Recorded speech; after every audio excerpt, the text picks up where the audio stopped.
സർക്കാർ ഖജനാവിൽ നിന്നല്ല ഈ പൈസ പോകുന്നത്. ജയിലിനകത്തു നിന്ന് ചപ്പാത്തി ഉണ്ടാക്കുന്നു, കേക്ക് ഉണ്ടാക്കുന്നു, അങ്ങനെ ബിരിയാണി ഉണ്ടാക്കുന്നു. അപ്പം 8 രൂപ ഉണ്ടായിരുന്ന ചപ്പാത്തി 2 രൂപയ്ക്ക് കൊടുക്കുകയാണ്. 30 രൂപ ഉണ്ടായിരുന്ന വെജിറ്റബിൾ കറി 10 രൂപയ്ക്ക് കൊടുക്കുകയാണ്.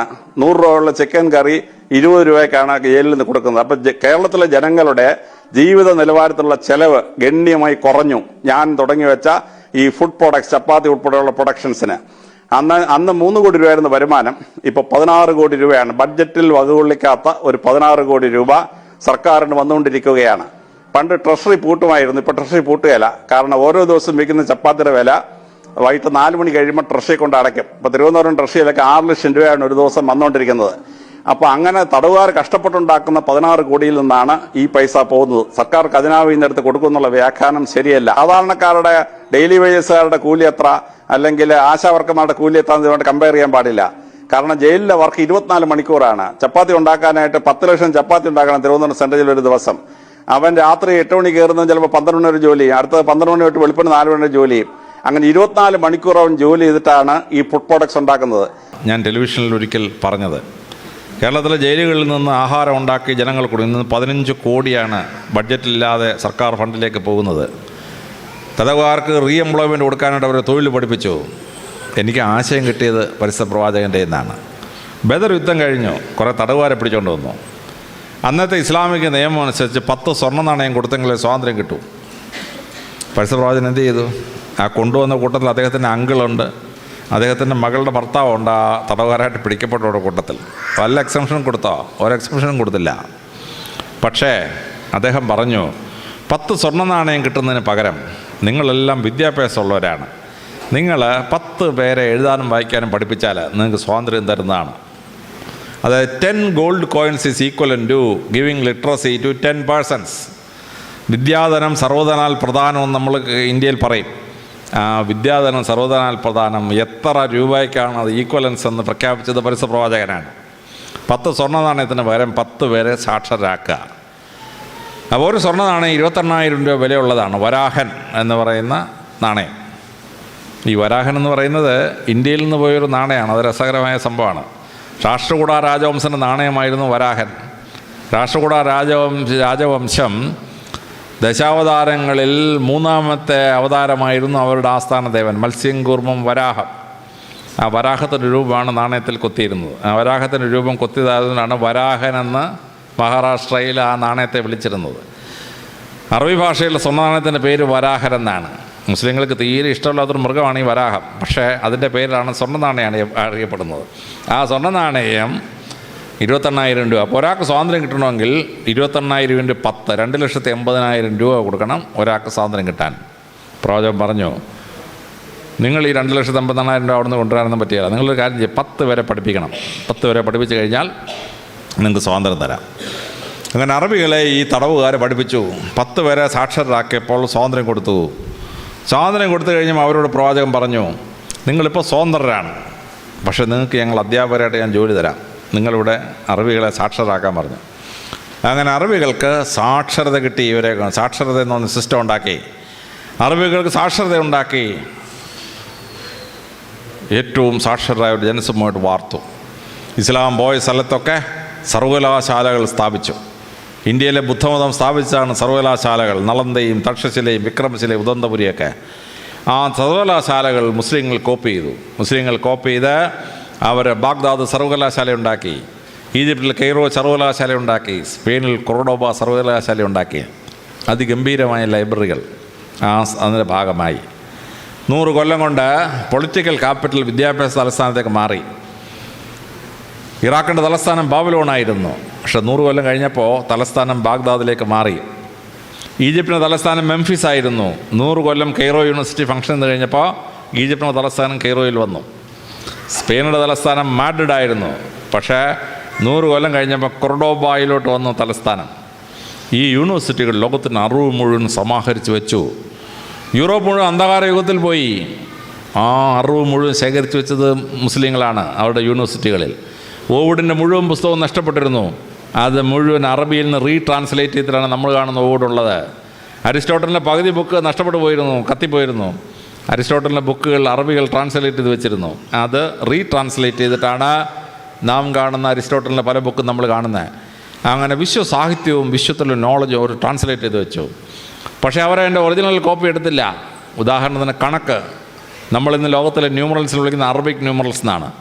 ആക്ച്വലി അതല്ല, ഇന്ത്യൻ ന്യൂമറൽസാണ്. 0 to 1 2 3 9 9 വരെയുള്ള ഭാഗം.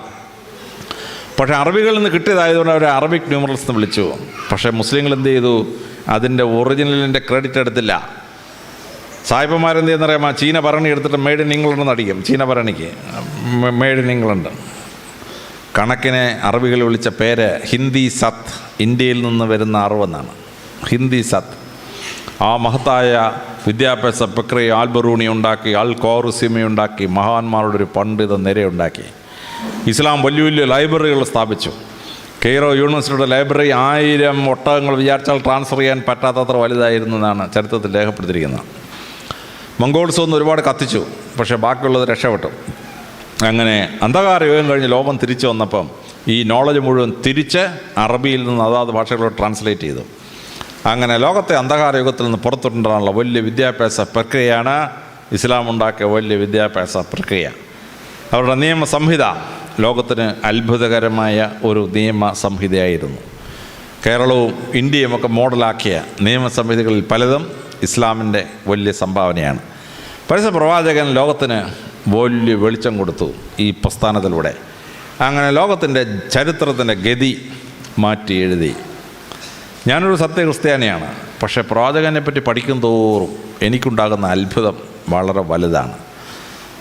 ഈ പ്രവാചകൻ എൻ്റെയും പ്രവാചകനാണ് എന്ന് കൃത്യമായി ഞാൻ മനസ്സിലാക്കുന്നു പ്രവാചകനെ പറ്റി പഠിക്കുമ്പോൾ. പരിശുദ്ധ ഖുർആൻ ഞാനൊരു 4 തവണ ഇപ്പോൾ ആദ്യം തൊട്ട് അവസാനം വരെ വായിച്ചു. പക്ഷെ ഒരു തവണ വായിച്ചിട്ട് രണ്ടാമത് പരിശുദ്ധ ഖുർആൻ വായിക്കുമ്പോഴും എനിക്ക് ഒരുപാട് വെളിച്ചം കിട്ടുന്നുണ്ട്. അതായത് അതിൻ്റെ ആ സാരത്തിലേക്ക് കടക്കുമ്പോഴാണ് എത്ര ദീർഘവീക്ഷണമുള്ള ഫാർ സൈറ്റഡായ ലോയാണ് ഇസ്ലാം ഉണ്ടാക്കിയ നിയമം എന്ന് നമ്മൾ മനസ്സിലാകുന്നു.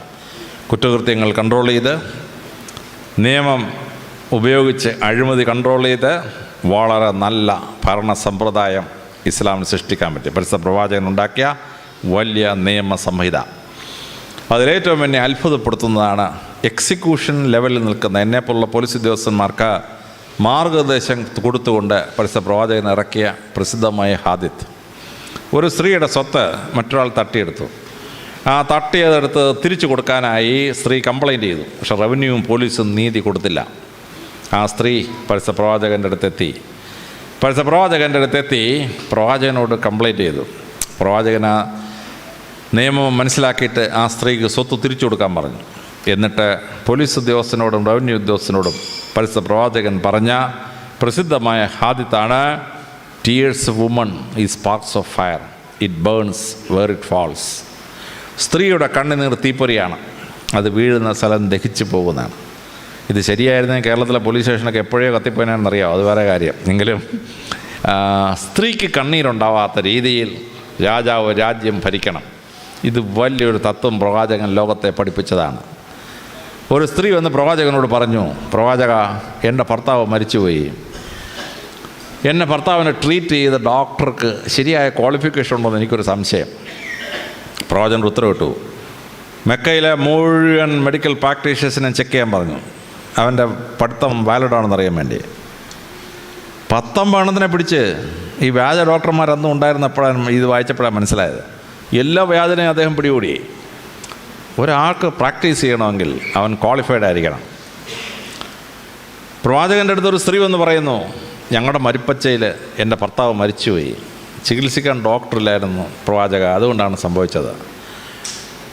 പ്രവാചകൻ്റെ ഒറ്റ കൽപ്പന ഇറക്കി 5 ഒട്ടകങ്ങളെ കൊണ്ടുവരാൻ പറഞ്ഞു. ഒട്ടകത്തിൻ്റെ പുറത്ത് 5 ഡോക്ടർമാരെ കയറ്റി എല്ലാ മരുപ്പച്ചകളും പോയി രോഗികളെ ചികിത്സിക്കാൻ പറഞ്ഞു. സഞ്ചരിക്കുന്ന മെഡിക്കൽ കോളേജ് പരിശുദ്ധ പ്രവാചകൻ ഉണ്ടാക്കിയതാണ്.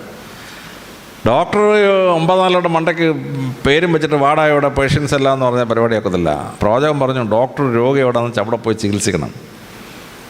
അതാണ് പ്രവാചകൻ്റെ അത്ഭുതകരമായ സിസ്റ്റം എന്ന് പറയുന്നത്. ഓരോ പ്രവാചക വാചകം വായിക്കുമ്പോഴും, ഓരോ ഹാദിത്ത് പഠിക്കുമ്പോഴും, ഓരോ സാഹചര്യത്തെ പ്രവാചകൻ നേരിട്ടത് വായിക്കുമ്പോഴും അത്ഭുതപ്പെട്ടു പോവുകയാണ്. 1400 വർഷത്തിന് മുമ്പ് വിദ്യാഭ്യാസം കാര്യമായി കിട്ടിയിട്ടില്ലാത്തൊരു പ്രവാചകൻ എങ്ങനെ ലോക ചരിത്രത്തെയും ലോകത്തിലെ നിയമത്തെയും ലോകത്തിലെ നീതിശാസ്ത്രത്തെയും വളരെ ഭംഗിയായി കൺട്രോൾ ചെയ്തു എന്നുള്ളതാണ്. ആത്മഹത്യ ഇസ്ലാമിൽ വളരെ കുറവാണ്. എന്താ കാര്യം? അതാണ് ഇസ്ലാമിൻ്റെ മഹത്വം എന്ന് പറയുന്നത്. ഇന്ത്യയിൽ ലോകത്തിൽ 1 ലക്ഷം പേർ ഒരു കൊല്ലം ജീവിച്ചിരിക്കുമ്പോൾ 8 പേർ ആത്മഹത്യ ചെയ്യും. ഇന്ത്യയിലത് 9ആണ്. പക്ഷേ കേരളത്തിൽ 35 പേർ ആത്മഹത്യ ചെയ്യും. 1 ലക്ഷം പേർ ഒരു കൊല്ലം ജീവിച്ചിരിക്കുമ്പോൾ 35 ആത്മഹത്യയാണ്. അതിലേറ്റവും വലിയ ആത്മഹത്യ നടക്കുന്നത് സൂയിസൈഡ് വില്ലേജ് ഓഫ് ഇന്ത്യ എന്ന് വിളിക്കുന്ന സ്ഥലമാണ്. നൂറനാട് കുഷ്ഠരോഗാശുപത്രി ഇരിക്കുന്ന സ്ഥലം. ആ ഗ്രാമത്തിലാണ് ഏറ്റവും കൂടുതൽ സൂയിസൈഡ്. 1 ലക്ഷം പേർ ഒരു കൊല്ലം ജീവിച്ചിരിക്കുമ്പോൾ 62 പേർ ആത്മഹത്യ ചെയ്യും. പക്ഷേ ഇതേ കേരളത്തിൽ തന്നെയാണ് മലപ്പുറം ജില്ല. മലപ്പുറം ജില്ലയിൽ 1 ലക്ഷം പേർ ഒരു കൊല്ലം ജീവിച്ചിരിക്കുമ്പോൾ 4 പേരെ ആത്മഹത്യ ചെയ്യത്തുള്ളൂ. സൗദി അറേബ്യയാണ് ലോകത്തിലെ ഏറ്റവും ആത്മഹത്യ കുറവുള്ളത്. 0.4% സൗദി അറേബ്യയിലെ ആത്മഹത്യാ നിരക്ക്. കാര്യം എന്താണ്? ഇസ്ലാം ലോകത്തെ പഠിപ്പിച്ചു ആത്മഹത്യ ചെയ്യുന്ന ലോകവും പോകുന്നു, പരലോകവും പോകുന്നു. മദ്രസയിൽ കുട്ടി 4 വയസ്സ് കഴിയുമ്പോൾ തന്നെ കുട്ടിയെ പറഞ്ഞ് മനസ്സിലാക്കുകയാണ് ആത്മഹത്യ ദൈവത്തിന് മുമ്പാകെ നിരപ്പാകാത്ത സാധനമാണ്. കുട്ടിയുടെ മനസ്സിനകത്ത് ആത്മഹത്യക്കെതിരെ തത്വം ഉണ്ടാകുകയാണ്. മനുഷ്യൻ എക്കണോമിക് ഡിസാസ്റ്റർ നേരിട്ട് കഴിഞ്ഞ് പാപ്പരാകുമ്പോഴാണ് ആത്മഹത്യ ചെയ്യുന്നത്. ഇസ്ലാമിൽ മനുഷ്യർ പാപ്പരാവാതെ സംരക്ഷിക്കുന്ന സക്കാത്ത് ഉൾപ്പെടെയുള്ള നിയമസംഹിതകളുണ്ടായി. അപ്പോൾ പണം ഒട്ടുമില്ലാതെ വസ്തുവില്ലാതെ ഒരാൾ ചാവേണ്ട ആത്മഹത്യ ചെയ്യേണ്ട അവസ്ഥയില്ല. അവന് സംരക്ഷണം കിട്ടുന്നുണ്ട്. ആഹാരം എവിടുന്നേലും കിട്ടും. അവൻ പാപ്പരാവില്ല. അവന് ഹോപ്പ്ലെസ് എന്നൊരു സിറ്റുവേഷൻ വരുമ്പോൾ അവൻ ആത്മഹത്യ ചെയ്യാതിരിക്കാൻ വേണ്ടി അവനെ തിയോളജിയിലും ഫിലോസഫിയിലും പരിശുദ്ധ ഖുർആനിലെ ശക്തമായ നിയമത്തിലൂടെ പ്രൊട്ടക്റ്റ് ചെയ്തിരിക്കുകയാണ്. അതുകൊണ്ട് ലോകം മുഴുവൻ ആത്മഹത്യ ചെയ്യുമ്പോൾ ഇസ്ലാമിൽ ആത്മഹത്യ സൗദി അറേബ്യയിൽ 0.5, കേരളത്തിൽ ആവറേജ് 35, മലപ്പുറത്ത് 4%. അപ്പോൾ ഇസ്ലാമിക സമൂഹത്തിൽ ആത്മഹത്യ നടക്കാത്തത് ഈ വലിയ സംരക്ഷണത്തിൻ്റെ ഒരു ഭാഗമാണ്. അപ്പോൾ ലോകമെങ്ങും മനുഷ്യന് നല്ല ജീവിതചര്യയും മനുഷ്യനായി ജീവിക്കാനുള്ള പ്രാക്ടീസും കിട്ടിയത് ഇസ്ലാമിൻ്റെ വലിയ സംഭാവനയാണ്. പരിശുദ്ധ പ്രവാചകൻ്റെ വലിയ സംഭാവനയാണ്. പഠിക്കുന്തോറും വായിക്കുമ്പോഴും എന്നെ അത്ഭുതപ്പെടുത്തുന്ന ഒരു ജീവിതമാണ് പരിശുദ്ധ പ്രവാചകൻ്റേത്. കഴിഞ്ഞ 1400 വർഷമായി ലോകത്തെ മാറ്റിമറിച്ച ഈ അത്ഭുത പ്രതിഭാസം പരിശുദ്ധ പ്രവാചകൻ്റെ മുമ്പാകെ ഞാൻ തലകുനിച്ച് പോവുകയാണ്. ഒരു ക്രിസ്ത്യാനി എന്ന നിലയ്ക്ക് ഞാൻ വേദപുസ്തകം മുഴുവൻ മാത്രം വായിച്ചിരുന്നെങ്കിൽ എനിക്ക് പല സത്യവും മനസ്സിലാവില്ലായിരുന്നു. പരിശുദ്ധ ഖുർആൻ വായിക്കുമ്പോഴാണ് അതിൻ്റെ അന്തർരഹസ്യം മനസ്സിലാക്കുന്ന കാര്യങ്ങൾ മനസ്സിലാക്കാൻ പറ്റുക. ഞാൻ യേശുവിൻ്റെ അമ്മയായ മാതാവിൻ്റെ വലിയ ഭക്തനാണ്. പക്ഷേ മാതാവിനെ പറ്റി വിശുദ്ധ വേദപുസ്തകം എടുത്ത് വായിച്ചാൽ 7 സ്ഥലത്തെ റെഫറൻസ് ഉള്ളൂ. പക്ഷേ പരിശുദ്ധ ഖുർആനിൽ മാതാവിൻ്റെ പേരുള്ളൊരു സൂറത്തിന് കൊടുത്തിരിക്കുകയാണ്. സൂറത്ത് മറിയം, 19ാമത്തെ സൂറത്ത്. പരിശുദ്ധ ഖുർആനിൽ മാതാവിനെ പറ്റി 37 സ്ഥലത്ത് പരാമർശനമുണ്ട്. 37 റെഫറൻസസ് ഇൻ ഹോളി ഖുർആൻ. എൻ്റെ വേദപുസ്തകം എടുത്ത് വായിച്ചാൽ 7 സ്ഥലത്തെ മാതാവിനെ പറ്റി പറയുന്നുള്ളൂ. അപ്പോൾ മാതാവിൻ്റെ ഭക്തനായി എനിക്ക് മാതാവിനെ ശരിക്കും മനസ്സിലാക്കണമെങ്കിൽ വേദപുസ്തകം മാത്രം വായിച്ചാൽ പോരാ, പരിശുദ്ധ ഖുർആനും വായിച്ചേ പറ്റുള്ളൂ. മൂസാ നബി എങ്ങനെയാണ് വിക്കനായത്? വേദപുസ്തകം വായിച്ചാൽ മനസ്സിലാവുമോ? വേദപുസ്തകം വായിച്ച് മനസ്സിലാവില്ല. പരിശുദ്ധ ഖുർആനിലാണെങ്കിൽ വിശദമായിട്ട് പറഞ്ഞിരിക്കുകയാണ്. ആ കുട്ടി പിശാച് ബാധിതനാണെന്ന് മാന്ത്രികർ വന്ന് പറഞ്ഞു ഫറവോയോട്. ഫറവോ പറഞ്ഞു, എൻ്റെ പെങ്ങളെടുത്തോളത്തെ കുട്ടിയെ ഞാനെങ്ങനെ കൊല്ലുക? നിങ്ങൾ പറഞ്ഞാൽ കൊല്ലാൻ പറ്റുമോ? ശരി, നിങ്ങൾ പിശാച് ബാധിതനെന്നല്ലേ പറഞ്ഞേ, പരിശോധിച്ച് നോക്കാമെന്ന് പറഞ്ഞു. 1 വയസ്സുള്ള മോശയെ കൊണ്ടുവന്ന് തീക്കട്ടയുടെ മുമ്പിലും സ്വർണ്ണത്തിന് മുമ്പിലും കൊണ്ടുവന്നു. അപ്പോൾ പിശാചിന് തീക്കട്ടയോട് എതിർപ്പും സ്വർണ്ണത്തോട് ആകർഷണവുമാണ്. കൊച്ചുകുട്ടി സ്വർണം പിടിക്കാൻ പോയി. മലക്ക് വന്നിട്ട് കൈ പിടിച്ചങ്ങോട്ട് മാറ്റി തീക്കട്ട എടുത്ത് കൈ വെച്ച് നാക്കിലോട്ട് വെച്ചു. കൈയും പൊള്ളിപ്പോയി, നാക്കും പൊള്ളിപ്പോയി. മോശ വിക്കനായി. മോശയ്ക്ക് വടി ശരിക്ക് പിടിക്കാനുള്ള കപ്പാസിറ്റി പോയി ഈ കൈ പൊള്ളിയത് കാരണം. ഞാൻ വേദപുസ്തകം മാത്രം വായിച്ചു വെച്ചാൽ മോശയുടെ വിക്ക് എങ്ങനെ ഉണ്ടെന്ന് കണ്ടുപിടിക്കാൻ പറ്റുമോ? ഞാൻ വേദപുസ്തകത്തിനോടൊപ്പം പരിശുദ്ധ ഖുർആനും വായിക്കുമ്പോഴാണ് രഹസ്യം മനസ്സിലാവുന്നത്. അപ്പോൾ നല്ലൊരു ക്രിസ്ത്യാനിയാവാൻ വേണ്ടി വേദപുസ്തകത്തോടൊപ്പം ഞാൻ പരിശുദ്ധ ഖുർആനും വായിക്കുന്നു. അപ്പോഴെനിക്ക് ഓരോ സംഭവവും വളരെ കൃത്യമായി മനസ്സിലാക്കാൻ പറ്റുന്നു. എന്താണ് ഈ സംഭവത്തിൻ്റെ സാരാംശം എന്ന് മനസ്സിലാക്കാൻ പറ്റുന്നു. അതുകൊണ്ട് പരിശുദ്ധ പ്രവാചകനും പരിശുദ്ധ ഖുർആനും മുസ്ലിങ്ങൾക്ക് കിട്ടിയ വലിയൊരു ഭാഗ്യമാണ്. ഞങ്ങളൊക്കെ മറ്റു മതക്കാർ അക്കാഡമിക് ഇൻട്രസ്റ്റ് വായിച്ചു തുടങ്ങി ഇതിൽ എനാമോർഡായി എന്ന് മാത്രമേ ഉള്ളൂ. അതുകൊണ്ട് പരിശുദ്ധ പ്രവാചകനും പരിശുദ്ധ ഖുർആനും ലോകത്തെ മാറ്റിമറിച്ച അത്ഭുതം, അതിൻ്റെ വലിയ സാരാംശങ്ങൾ ഭരണത്തിലിരിക്കുന്നവർ ഭരണത്തിൻ്റെ ഭാഗമായി നടപ്പാക്കിയാൽ ഇന്ത്യയും കേരളവും ഒക്കെ കുറച്ചുകൂടി നല്ല സ്ഥലങ്ങളായി മാറും. ഞാൻ കോളേജിൽ പഠിക്കുന്ന കാലത്താണ് ആദ്യമായി പ്രവാചകനെ പറ്റി അറിയാനിടയായത്. അത് അമേരിക്കയുടെ റോക്കറ്റ് വിക്ഷേപണ കേന്ദ്രമായ നാസയുടെ പ്രഗത്ഭനായ ശാസ്ത്രജ്ഞൻ മൈക്കേൽ ഹാർട്ട് എഴുതിയ വിശ്വപ്രസിദ്ധമായ ദ ഗ്രേറ്റ് 100 എന്ന പുസ്തകം വായിക്കാനിടയായപ്പോഴാണ്. ലോകത്തെ സ്വാധീനിച്ച മഹാന്മാരായ വ്യക്തികളെ അവർ സ്വാധീനിച്ചതിൻ്റെ റാങ്കിങ് അനുസരിച്ചിട്ടാണ് മൈക്കൽ ഹാർട്ട് അടുക്കിയത്. അതിൽ നമ്പർ 1 പരിശുദ്ധ പ്രവാചകനായ മുഹമ്മദ് നബിയെയും, രണ്ടാമനായി ബുദ്ധഭഗവാനെയും, മൂന്നാമതായി യേശു ക്രിസ്തുവിനെയുമാണ് ലിസ്റ്റ് ചെയ്തത്.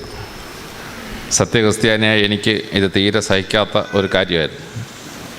എന്തുകൊണ്ടാണ് മൈക്കൽ ഹാർട്ട് ഇങ്ങനെ ചെയ്തതെന്ന് അറിയുന്നതിന് വേണ്ടി അദ്ദേഹത്തിൻ്റെ ഗ്രേറ്റ് 100 എന്ന പുസ്തകം വാങ്ങിച്ച് ഞാൻ വായിച്ചു. അദ്ദേഹം വളരെ വിശദമായി അത് വ്യാഖ്യാനിച്ച് പറയുന്നു. ലോകത്തിൽ മറ്റുള്ള മഹാന്മാരെല്ലാം ഒന്നുകിൽ ലൗകികമായ മേഖലകളിൽ പ്രശോഭിച്ചു, അല്ലെങ്കിൽ ആത്മീയമായ മേഖലകളിൽ മതങ്ങൾ സ്ഥാപിച്ച് പ്രശോഭിച്ചു. ഒരേ സമയം ലൗകികമായ രംഗങ്ങളിലും ആത്മീയമായ രംഗങ്ങളിലും വിജയിക്കാൻ കഴിഞ്ഞ ലോകചരിത്രത്തിൽ ഒരൊറ്റ വ്യക്തിയേ ഉള്ളൂ. അത് പരിശുദ്ധ പ്രവാചകനായ മുഹമ്മദ് നബിയാണ്. അതുകൊണ്ടാണ് അദ്ദേഹത്തെ ഞാൻ നമ്പർ 1 ലിസ്റ്റ് ചെയ്തിരിക്കുന്നതായിരുന്നു മൈക്കൽ ഹാർട്ടിൻ്റെ എക്സ്പ്ലനേഷൻ. വളരെ ശ്രദ്ധേയമായി ചരിത്രം വായിക്കുമ്പം നമ്മൾ അത്ഭുതപ്പെട്ടു പോകുന്ന ഒരു ജീവിതമാണ് പരിശുദ്ധ പ്രവാചകൻ്റേത്. പരിശുദ്ധ പ്രവാചകൻ AD 570 ജനിക്കുന്നു. ഗർഭത്തിലിരുന്നപ്പോഴേ അച്ഛനങ്ങ് മരിച്ചുപോയി. 6 വയസ്സായപ്പോഴേ അമ്മ മരിച്ചു. 8 വയസ്സായപ്പം തന്നെ സംരക്ഷിക്കുന്ന മുത്തച്ഛനും മരിച്ചു. ഒരനാഥ ബാല്യത്തിൽ അദ്ദേഹം കടന്നുപോയി എന്ന് ചരിത്രത്തിൽ നമ്മൾ വായിക്കും. വരുവാൻ പോകുന്ന മഹത്തായ ആ ജീവിതത്തെപ്പറ്റി അധികമാർക്കും സൂചനയുണ്ടായിരുന്നില്ല.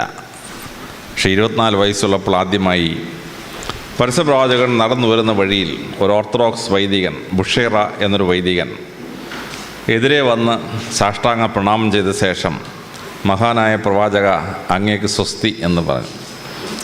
പരിശുദ്ധ പ്രവാചകൻ പറഞ്ഞു, ഞാനൊരു കാരവൻ ബോയാണ്, എന്നെ അങ്ങിങ്ങനെ അഡ്രസ്സ് ചെയ്യുന്നത് എന്താണ്? അങ്ങൊരു പുരോഹിതനല്ലേ, അങ്ങിങ്ങനെ എന്നെ നമസ്കരിക്കുന്നത് എന്താണ്? അപ്പോൾ ബുഷേറ എന്ന ഓർത്തഡോക്സ് വൈദികൻ പറഞ്ഞു, ഞാൻ ഇന്നലെ ഒരു ദർശനം കണ്ടു, അങ്ങ് ലോകത്തെ മാറ്റിമറിക്കാൻ പോകുന്ന മഹാനായ പ്രവാചകനാകാൻ പോവുകയാണ്. അതുകൊണ്ടാണ് ഞാൻ അങ്ങേ വന്നിച്ചത്. വേദപുസ്തകത്തിലെ ന്യായപ്രകാരം പ്രവാചകന്മാരെയും രാജാക്കന്മാരെയും അഭിഷിക്തനാക്കണമെങ്കിൽ എണ്ണ തലയിൽ ഒഴിച്ച് അഭിഷിക്തനാക്കണം. ക്രൈസ്റ്റ് എന്ന വാക്കിൻ്റെ അർത്ഥം, ക്രിസ്തു എന്ന വാക്കിൻ്റെ അർത്ഥം അനോയിൻറ്റഡ് വൺ എന്നാണ്, എണ്ണയാൽ അഭിഷിക്തനായവൻ. അതുകൊണ്ട് അങ്ങയുടെ തലയിൽ എണ്ണ അഭിഷേകം ഞാൻ എന്നെ അനുവദിക്കണമെന്ന് ബുഷേർ ആവശ്യപ്പെട്ടു. പ്രവാചകൻ പറഞ്ഞു, അങ്ങേക്ക് എങ്ങനെ ചെയ്യണമെന്നുണ്ടെങ്കിൽ ചെയ്തോളാൻ പറഞ്ഞു. അങ്ങനെ ഓർത്തഡോക്സ് വൈദികനായിരുന്ന ബുഷേറ പരിശുദ്ധ പ്രവാചകൻ്റെ തലയിൽ എണ്ണ ഒഴിച്ച് അദ്ദേഹത്തെ അഭിഷക്തനാക്കി. പിന്നെയും ഒരു 16 വർഷം ഒന്നും സംഭവിച്ചില്ല. 40ാമത്തെ വയസ്സിൽ ഹീറ ഗുഹയിൽ വെച്ചിട്ട് ദൈവത്തിൻ്റെ അരുളപ്പാടുണ്ടായ ശേഷം പിന്നീട് സോളാർ കലണ്ടർ അനുസരിച്ച് 22 വർഷവും ലൂണാർ കലണ്ടർ അനുസരിച്ച് 23 വർഷവുമാണ് പരിശുദ്ധ പ്രവാചകൻ ഈ ഭൂമിയിൽ ജീവിച്ചിരുന്നത്. പക്ഷേ ആ 21 വർഷം കൊണ്ട് ലോക ചരിത്രം ഗതി മാറ്റി ഒഴുക്കാൻ പരിശുദ്ധ പ്രവാചകന് പറ്റി. ഇത് അത്ഭുതകരമായ ഒരു ചരിത്രമാണ്. പരിശുദ്ധ പ്രവാചകന് ദർശനം കിട്ടിയ ശേഷം പിന്നീടൊരു 10 വർഷം ഭയങ്കര പ്രശ്നങ്ങളാണ്. പരിശുദ്ധ പ്രവാചകൻ ഒരു ഭരണാധികാരമുള്ള ഒരു വംശത്തിൽ ജനിച്ച ആളാണ്. പക്ഷേ ജനിച്ച വലിയ പണമൊന്നും ഉണ്ടായിരുന്നില്ല, കുടുംബസ്ഥിതി ഉണ്ടായിരുന്നുവെങ്കിലും അങ്ങനെ ജീവിച്ച പരിശുദ്ധ പ്രവാചകൻ 4 തവണ വധശ്രമങ്ങളെ നേരിട്ടു. AD 619 ആയപ്പോൾ 49 വയസ്സായപ്പം അദ്ദേഹത്തിൻ്റെ ഭാര്യ ഖദീജ നഷ്ടപ്പെട്ടു. അദ്ദേഹത്തെ പ്രൊട്ടക്റ്റ് ചെയ്തിരുന്ന അദ്ദേഹത്തിൻ്റെ അങ്കിൾ അബൂ താലിബും മരിച്ചു. 2 മരണങ്ങൾ സാധാരണ ഒരു മനുഷ്യന് താങ്ങാൻ കഴിയുന്ന സപ്പോർട്ടുകൾ മുഴുവൻ വിഡ്രോ ചെയ്യുന്ന ഒന്നായിരുന്നു. AD 622 പരിശുദ്ധ പ്രവാചകൻ മക്കയിൽ നിന്ന് മെദീനയിലേക്ക് പലായനം ചെയ്യുകയാണ്. മക്കയിൽ നിന്ന് മെദീനയിലേക്കുള്ള ദൂരം 415 കിലോമീറ്ററാണ്. മലയാളികൾക്ക് മനസ്സിലാവണമെങ്കിൽ തിരുവനന്തപുരത്ത് നിന്ന് കോഴിക്കോട് വരെപ്പോഴും ദൂരം എന്ന് പറയുന്നതായിരിക്കും എളുപ്പം. 415 കിലോമീറ്റർ ദൂരം. പ്രവാചകൻ 2.5 മാസം എടുത്തു മക്കയിൽ നിന്ന് മെദീനയിലേക്ക് എത്താൻ. ഇപ്പോൾ സൗദി അറേബ്യൻ ഗവൺമെൻറ് ഒരു ബുള്ളറ്റ് ട്രെയിൻ ഇട്ടിട്ടുണ്ട് മക്കയിൽ നിന്ന് മെദീനയിലേക്ക്. 2.5 മണിക്കൂർ മതി. പരിശുദ്ധ പ്രവാചകൻ 2.5 മാസം എടുത്ത യാത്ര പൂർത്തീകരിക്കാൻ. ഹജ്ജിന് പോകുന്നവർക്ക് ഫ്രീ, ബാക്കിയുള്ളവർക്ക് ടിക്കറ്റ് കൊടുത്താൽ മതി. അങ്ങനെ മക്കയിൽ നിന്ന് മെദീനയിലേക്ക് പോയി. 622 മെദീനയിലെത്തിയ പരിശുദ്ധ പ്രവാചകൻ AD 624 ബദർ യുദ്ധം, 625 ഉഹൂദ് യുദ്ധം, AD 628 കണ്ടക് യുദ്ധം, ബാറ്റിൽ ഓഫ് ദ ട്രഞ്ച്. അതിനുശേഷം 1 കൊല്ലം കഴിഞ്ഞ് AD 629 മക്കയുടെ ഭരണാധികാരിയായി ഒരു തുള്ളി രക്തമൊഴുക്കാതെ അദ്ദേഹം തിരിച്ചെത്തുകയാണ്. പിന്നെ 3 വർഷം കൂടി അദ്ദേഹം ജീവിച്ചിരുന്നു. 3 ഉംറകൾ ചെയ്ത ശേഷം AD 632 സ്വർഗാരോഹണം ചെയ്തു. വളരെ സംക്ഷിപ്തമായി പറഞ്ഞാൽ ഈ 62 വയസ്സ് ഉള്ള ആ ജീവിതം ലോകചരിത്രത്തെ മാറ്റിമറിച്ചത് ഞങ്ങളെപ്പോലുള്ള ആളുകൾക്ക് വലിയ അത്ഭുതമുണ്ടാക്കുന്ന ഒന്നാണ്. പരസ്യപ്രവാചകൻ സ്വർഗാരോഹണം ചെയ്ത ശേഷം 1 കൊല്ലം കഴിഞ്ഞില്ല ഇസ്ലാം സൗദി അറേബ്യയുടെ കംപ്ലീറ്റ് ഉപദ്വീപുകൾ പിടിച്ച ശേഷം സിറിയ പിടിച്ചെടുത്തു എന്നുള്ളതാണ്. സൗദി അറേബ്യ പരസ്യപ്രവാചകന് മുമ്പ് ഒറ്റയാൾക്കും യൂണിഫൈ ചെയ്യാൻ പറ്റിയിട്ടില്ല. No emperor, no Byzantine emperor, no Roman emperor, no Egyptian pharaoh could capture the entire Saudi Arabian peninsula. 18 lakh ചതുരശ്ര കിലോമീറ്ററുള്ള ഇന്ത്യയുടെ 3/2 വിസ്തീർണമുള്ളൊരു ഭൂപ്രദേശമാണ്. പക്ഷേ പരസ്യപ്രവാചകൻ സ്വർഗാരോഹണം ചെയ്ത് 1 കൊല്ലത്തിനകം ദ എൻറ്റയർ 17 രാജ്യങ്ങളെയും യൂണിഫൈ ചെയ്ത് സൗദി അറേബ്യൻ പെനിൻസുലയും തൊട്ടപ്പുറത്തുള്ള സിറിയയും കയ്യിലായി. അബൂബക്കർ ഖലീഫയുടെ 2ാം വർഷം ആയപ്പോഴേക്കും ഇസ്ലാം ഇറാഖിൻ്റെ സമതലങ്ങൾ പിടിച്ചെടുത്തു. അബൂബക്കർ ഖലീഫ മരിച്ചിട്ട് അബൂബക്കർ ഖലീഫയുടെ ഫസ്റ്റ് കസിൻ ഉമർ ഖലീഫ ഭരണത്തിൽ വരുന്നു. അദ്ദേഹം 10 കൊല്ലം ഭരിച്ചുള്ളൂ. പക്ഷേ 10 വർഷം കൊണ്ട് ഇസ്ലാം ഇറാനിലെ പീഠഭൂമികൾ മുഴുവൻ പിടിച്ചെടുത്ത് കാസ്പിയൻ കടലിൻ്റെ അടുത്ത് വന്ന് മുട്ടി എന്നുള്ളതാണ്. പാലസ്തീന നാട് മുഴുവൻ പിടിച്ചെടുത്ത് AD 638 ഇറാൻ മുഴുവൻ പിടിച്ചു. AD 642 നേരെ ഈജിപ്റ്റ് പിടിച്ചെടുത്തു. മഹത്തായ ഈജിപ്ഷ്യൻ സംസ്കാരം മുഴുവൻ പിടിച്ചെടുത്തു. ഖലീഫ ഉമറിന് ശേഷം ഉസ്മാൻ ഭരണത്തിൽ വന്നതോടുകൂടി ഇസ്ലാം ജൻറോഷ്യയും അതിനുശേഷം ട്രാൻസോക്സാനിയയും പിടിച്ച് കാസ്പിയൻ കടലിൻ്റെ അവിടെ വന്ന് തട്ടി. ഇസ്ലാം വടക്കോട്ട് പോയിരുന്നെങ്കിൽ സൈബീരിയ മുഴുവൻ ഇസ്ലാമിൻ്റെ കയ്യിലായിരുന്നു. പക്ഷേ ഇസ്ലാം തെക്കോട്ടാണ് തിരിയുന്നത്. അലി ഖാലിഫയുടെ കാലഘട്ടത്തിന് ശേഷം കഴിഞ്ഞോടുകൂടി ഇസ്ലാം വിശാലമായ ഉമായിദ് ഖാലിഫിൻ്റെ കാലഘട്ടത്തിൽ സോവിയറ്റ് റഷ്യയുടെ ഭാഗമായ 5 രാജ്യങ്ങൾ ടർക്കമെനിസ്ഥാൻ, ഉസ്ബെക്കിസ്ഥാൻ, ടാജിക്കിസ്ഥാൻ, കിർഗിസ്ഥാൻ, കസാക്കിസ്ഥാൻ തുടങ്ങിയ 5 സ്ഥാനങ്ങൾ പിടിച്ചെടുത്തു. അതിനുശേഷം AD 680 ആയപ്പം അഫ്ഗാനിസ്ഥാൻ പിടിച്ചു. AD 711 ആയപ്പോഴേക്കും മുഹമ്മദ് ബിൻ ഖാസിമിൻ്റെ നേതൃത്വത്തിൽ പാകിസ്ഥാൻ മുഴുവൻ പിടിച്ച് സിന്ധ് പ്രോവിൻസ് മുഴുവൻ പിടിച്ച് സൈന്ധവ നദീര സംസ്കാരം മുഴുവൻ ഇസ്ലാമിൻ്റെ സ്വാധീനത്തിലായി. AD 711 ശേഷം കിഴക്കോട്ട് സൈന്യം ഒന്ന് ഹോൾട്ട് ചെയ്ത് 2-3 നൂറ്റാണ്ട്. പടിഞ്ഞാട്ട് പോയ സൈന്യം AD 642 ഈജിപ്റ്റ് പിടിച്ചു, 646 ലിബിയ പിടിച്ചു, 652 ടുണീഷ്യ പിടിച്ചു. AD 661 ആയപ്പോഴേക്കും ഇസ്ലാം വന്നിട്ട് അൾജീരിയ പിടിച്ചെടുത്തു. അൾജീരിയ എന്ന് പറഞ്ഞാൽ 17 ലക്ഷം ചതുരശ്ര കിലോമീറ്ററാണ്. ഇന്ത്യയുടെ 3/2 ആ രാജ്യം. അത് മുഴുവൻ പിടിച്ചെടുത്ത് 680 കഴിഞ്ഞപ്പോഴേക്കും മൊറിട്ടാനിയ പിടിച്ചെടുത്തു. 690 ആയപ്പോൾ പോളിസാറിയോ പിടിച്ചെടുത്തു. ഇസ്ലാമിൻ്റെ പ്രഗത്ഭനായ ജനറൽ താരിഖ് അദ്ദേഹം വന്ന് ജിബ്രാൾട്ടർ കടന്ന് സ്പെയിനിൽ പ്രവേശിച്ചു. ജിബ്രാൾട്ടർ എന്ന വാക്ക് തന്നെ 2 രീതിയിൽ വ്യാഖ്യാനിക്കാറുണ്ട്. ജബൽ അൽ താരിഖ്, താരിഖിൻ്റെ മല എന്നും താരിഖ് കടന്നുപോയ സ്ഥലമെന്ന് 2 അർത്ഥത്തിലും വ്യാഖ്യാനിക്കാറുണ്ട്. പക്ഷേ ജിബ്രാൾട്ടർ എന്ന വാക്ക് ഇസ്ലാമിക ജനറലിൻ്റെ പേരിലാണ്, ജിബ്രാൽ അൽ താരിഖ്. അദ്ദേഹം സ്പെയിനും പോർച്ചുഗലും പിടിച്ചെടുത്തു. എന്നിട്ട് പിറനീസ് പർവ്വതനിരകൾ കടന്ന് പാരീസിലേക്ക് മാർച്ച് ചെയ്തു. പാരീസിന് 200 കിലോമീറ്റർ തെക്ക് ബാറ്റിൽ ഓഫ് പോയിറ്റേഴ്സ് അല്ലെങ്കിൽ ബാറ്റിൽ ഓഫ് ടൂഴ്സിലാണ് ചാർലിമീൻ ചക്രവർത്തിയുടെ മുത്തച്ഛൻ ചാൾസ് മാർട്ടൽ ഇസ്ലാമിക സൈന്യത്തെ ഹോൾട്ട് ചെയ്ത്. പടിഞ്ഞാറോട്ട് ഗംഭീരമായ യാത്രയാണ്. 300 വർഷങ്ങൾക്ക് ശേഷം AD 1090, 1100 ആയപ്പോഴേക്കും ഇസ്ലാം ഉത്തരേന്ത്യയിലേക്ക് തള്ളിക്കയറി. ഇന്ന് നമ്മൾ ഇന്ത്യയുടെ ഭാഗമായിരിക്കുന്ന 13 സംസ്ഥാനങ്ങൾ ഇസ്ലാമിൻ്റെ സ്വാധീനത്തിലായി. 14-ാം നൂറ്റാണ്ട് കഴിഞ്ഞതോടുകൂടി ഡക്കൻ പീഠഭൂമിയുടെ വടക്കൻ പ്രദേശങ്ങൾ മഹാരാഷ്ട്രയും ആന്ധ്രയും ഒക്കെ അവരുടെ കയ്യിലായി. അതിനുശേഷം ഇസ്ലാം മലേഷ്യ പിടിച്ചെടുത്തു, ബ്രൂണൈ പിടിച്ചെടുത്തു. 20,000 ദ്വീപുകളുള്ള ഇന്തോനേഷ്യൻ ആർക്കിപ്പെലാഗോ മുഴുവൻ പിടിച്ചെടുത്തു. 1953 ആയപ്പോഴേക്കും ഇസ്ലാം ടർക്കി മുഴുവൻ പിടിച്ചെടുത്തു. 1953 കോൺസ്റ്റാന്റിനോപ്പിൾ പിടിച്ചെടുത്തു. ഇതിനിടയ്ക്ക് ഇസ്ലാം ഭയങ്കര പ്രശ്നം നേരിട്ടു. പാശ്ചാത്യദാസ് എന്ന കുരിശുയുദ്ധങ്ങളെന്ന് പറഞ്ഞ 12 കുരിശുയുദ്ധങ്ങളാണ്. അവർ പലതവണയും ജെറുസലേം പിടിച്ചു, പലസ്തീൻ പിടിച്ചു. പക്ഷേ 100 വർഷം കഴിഞ്ഞപ്പോഴേക്കും ഇസ്ലാം ക്രൂസൈഡേഴ്സിനെ മുഴുവൻ തിരിച്ച് യൂറോപ്പിലേക്ക് പറഞ്ഞേച്ചത് മുഴുവൻ പിടിച്ചെടുത്തു. 500 വർഷത്തെ അബ്ബാസിഡ് ഭരണം പൂർത്തിയായപ്പോൾ 751 അബ്ബാസിഡ് ഭരണം വരുന്നത്. 1258 മംഗോൾസിൻ്റെ ഭയങ്കര ആക്രമണം. മംഗോൾസിൻ്റെ ആക്രമണത്തിൽ ചൈന തകർന്നു, റഷ്യ തകർന്നു, മംഗോളിയ തകർന്നു, അങ്ങനെ ഇടയ്ക്കുള്ള മുഴുവൻ രാജ്യവും തകർന്നുപോയി. പക്ഷേ ഇസ്ലാം അതിഗംഭീരമായിട്ട് പിടിച്ചു തന്നു. അബ്ബാസിഡ് കാലിഫേറ്റ് പോയി, ബാഗ്ദാദ് തകർത്തു, 2 ലക്ഷത്തോളം മുസ്ലിങ്ങളെ കൊന്നു. എന്നിട്ട് ഈജിപ്തിലോട്ട് തള്ളിക്കയറാൻ വേണ്ടി വന്ന സമയത്താണ് അൽബിരിയ യുദ്ധത്തിൽ ഇസ്ലാം മംഗോളുകൾ തോൽപ്പിച്ചു. മംഗോളുകളിൽ ഭൂമിയിൽ ആർക്കും തോൽപ്പിക്കാൻ പറ്റിയിട്ടില്ല, ഇസ്ലാമിനെ മാത്രം തോൽപ്പിച്ചു. ഇസ്ലാം മംഗോളുകളെ പുറത്തോട്ട് തള്ളി. ഇസ്ലാം പിടിച്ചെടുത്ത മുഴുവൻ സ്ഥലങ്ങളും തിരിച്ച് ഇസ്ലാമിലേക്ക് വന്നു. മംഗോൾസിനെ പരാജയപ്പെടുത്തി തിരിച്ചു വന്നു. ചരിത്രം വായിക്കുമ്പോൾ അമ്പരന്ന് പോവുകയാണ്. ലോകത്തിലെ 7 നദീതര സംസ്കാരങ്ങളാണ്.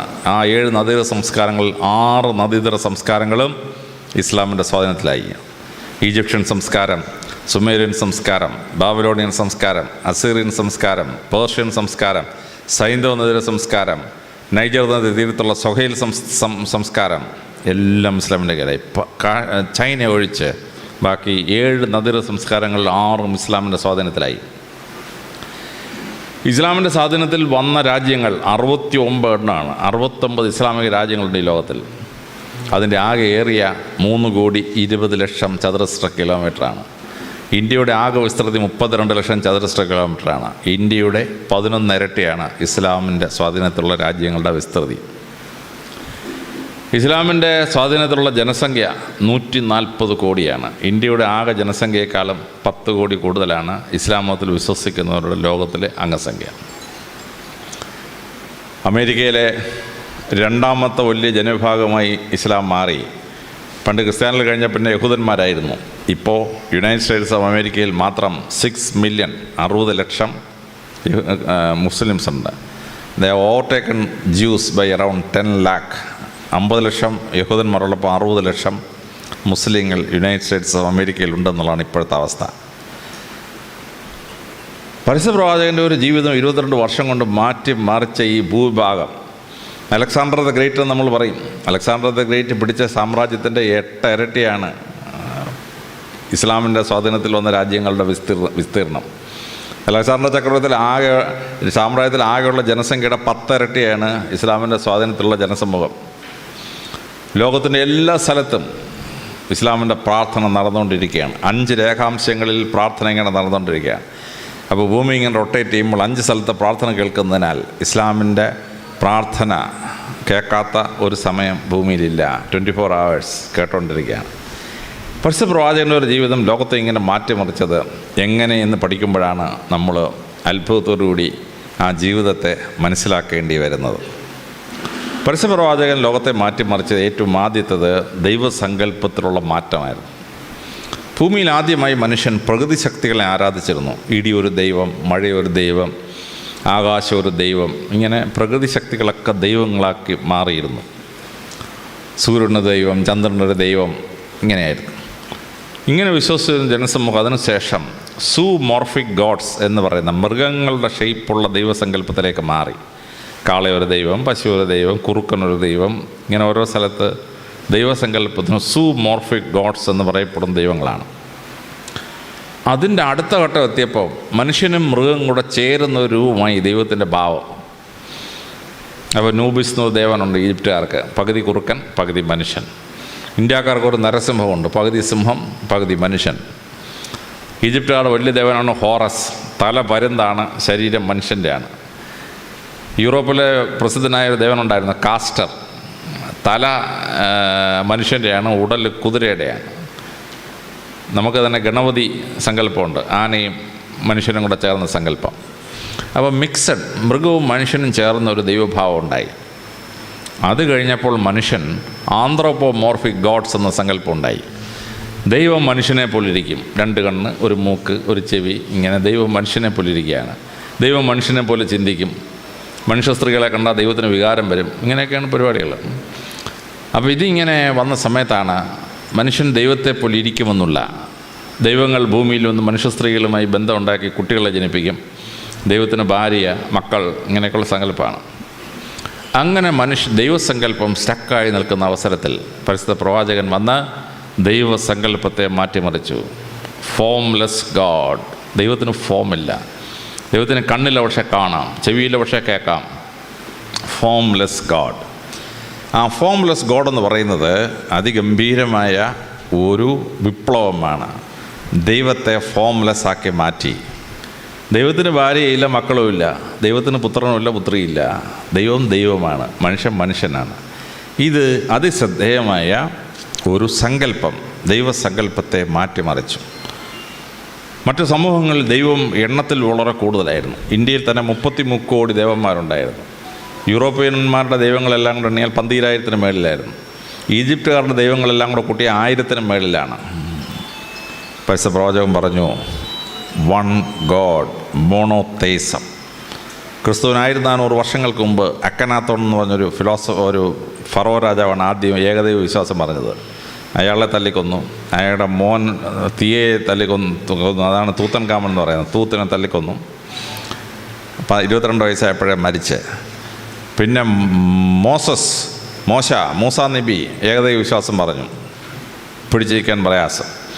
പക്ഷെ ലോകചരിത്രത്തിൽ മറ്റുള്ളവരെല്ലാം പരാജയപ്പെട്ടപ്പം ഏകദൈവ വിശ്വാസം, ഭൂമിയിൽ ഒരു ദൈവമേ ഉള്ളൂ, ആ വിശ്വാസത്തിലേക്ക് ലോകത്തെ കൊണ്ടുവന്നത്, ഫോംലെസ് ഗോഡ് എന്ന സങ്കല്പം കൊണ്ടുവന്നത് പരിശുദ്ധ പ്രവാചകൻ്റെ ഈശ്വര സങ്കല്പത്തിലുള്ള അത്യത്ഭുതകരമായ വിപ്ലവമാണ്. ആ വിപ്ലവത്തിൻ്റെ ഭാഗമായ പരിശുദ്ധ പ്രവാചകൻ രണ്ടാമതൊരു വലിയ വിപ്ലവം ഉണ്ടാക്കി. ദൈവത്തോട് പ്രാർത്ഥിക്കേണ്ടത് എങ്ങനെ? പണ്ട് ദൈവത്തിന് തൃപ്തി വരണമെങ്കിൽ മനുഷ്യൻ്റെ കുഞ്ഞുങ്ങളെ ബലി കൊടുക്കണം. ഗ്രീക്കുകാർ ട്രോയ് യുദ്ധത്തിന് പോവുകയാണ്. ട്രോയ് യുദ്ധത്തിന് പോകുമ്പം ഒരു പെൺകുട്ടിയെ ബലി കൊടുക്കണം. അപ്പം ആരെങ്കിലും ഒരു പെൺകുട്ടിയെ ബലി കൊടുക്കാൻ കൊണ്ടുവന്നാൽ 5000 സ്വർണ്ണ നാണയം കൊടുക്കാമെന്ന് പറഞ്ഞു. അഗമെമ്നോൺ ആരും കൊടുത്തില്ല. യുദ്ധം ജയിക്കണ്ടേ? അഗമെമ്നോൺ എന്ത് ചെയ്തു? തൻ്റെ സ്വന്തം മകൾ 13 വയസ്സുള്ള ഇഫിജീനിയ എന്ന് പറയുന്ന പെൺകുട്ടിയെ, ആ പെൺകുട്ടി ഹൈഡ്ര എന്ന ആ കുട്ടിക്ക് വേറൊരു പേരുണ്ട്, ആ കുട്ടിയെ കൊണ്ടുവന്നും വെട്ടി ഞുറുക്കി ദൈവത്തിന് ബലി കൊടുത്തു. പോയി ട്രോയ് യുദ്ധം ജയിച്ചു. സ്വന്തം മക്കളെ ബലി കൊടുക്കണം. ഇബ്രാഹിം നബിയുടെ കാലത്തുണ്ടായിരുന്ന ആ തെറ്റിദ്ധാരണ. അദ്ദേഹം മകനെ ബലി കൊടുക്കണം ദൈവം പറഞ്ഞു. അങ്ങാർക്ക് അങ്ങ് തോന്നി. അങ്ങാര് മോനെ ബലി കൊടുക്കാൻ കൊണ്ടുപോയി. ദൈവം ഇടപെട്ടു. നീ കുഞ്ഞിനെ ബലി കൊടുക്കണ്ടെന്ന് പറഞ്ഞു. പകരം ആടിനെ ബലി കൊടുത്താളാൻ പറഞ്ഞു.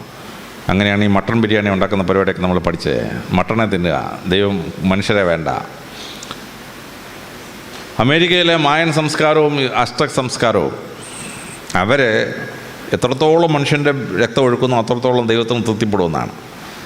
യുഎന്നോട് പ്രസിദ്ധമായ ഒരു ഇതുണ്ട്, വേൾഡ് ഹെറിറ്റേജ് സൈറ്റ് ചിച്ചൻ ഇറ്റ്സയുടെ പിരമിഡ് ഉദ്ഘാടനം ചെയ്തപ്പോൾ 20,000 മനുഷ്യരെ കൊണ്ടുവന്ന് നെഞ്ച് പിളർന്ന് ചങ്കും കൂപ്പോടും ദൈവത്തിന് കൊടുത്തു. എന്തിനാണ് ദൈവത്തിന് തൃപ്തിപ്പെട്ടത്? ഇങ്ങനെ മനുഷ്യബലി മൃഗബലിയിലേക്ക് മാറി. യഹൂദന്മാർ പെസഹ ആചരിക്കുമ്പോൾ ജെറുസലേം ദേവാലയത്തിൽ ആടിനെ ബലി കഴിക്കും. Sisters AD 56 കണക്കെടുത്തു. 2,56,000 ആടുകളെയാണ് ബലി കഴിച്ചതെന്നാണ് കണക്കെടുത്തത്. 2,56,000 ആടുകൾ. അങ്ങനെ ആടിൻ്റെ ബലി നടന്നുകൊണ്ടിരിക്കുന്ന അവസരത്തിലാണ് യേശുക്രിസ്തു വന്നിട്ട് ആ ബലിയെ അഗ്രികൾച്ചറൽ പ്രോഡക്ട്സ് ഉപയോഗിച്ച് പ്രാർത്ഥിക്കാമെന്ന് പഠിപ്പിച്ചത്. അപ്പവും വീഞ്ഞും വെച്ച് പ്രാർത്ഥിക്കുക. അപ്പവും വീഞ്ഞും അഗ്രികൾച്ചറൽ പ്രോഡക്ട്സാണ്. അങ്ങനെ അഗ്രികൾച്ചറൽ പ്രോഡക്ട്സ് ഉപയോഗിച്ചുള്ള ഒരു പ്രാർത്ഥനയായി മാറി. അങ്ങനെ കാനിബാളിസത്തിൽ തുടങ്ങി മൃഗബലി എന്ന് പറയുന്ന സുവോളജിക്കൽ ബലിയായി, പിന്നെ ബോട്ടാണിക്കൽ ബലിയായി.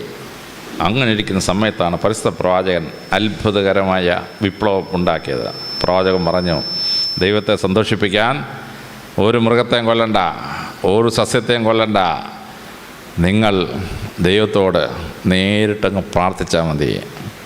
No form of worship, no bloodshed is required. ദൈവത്തോട് പ്രാർത്ഥിക്കാൻ.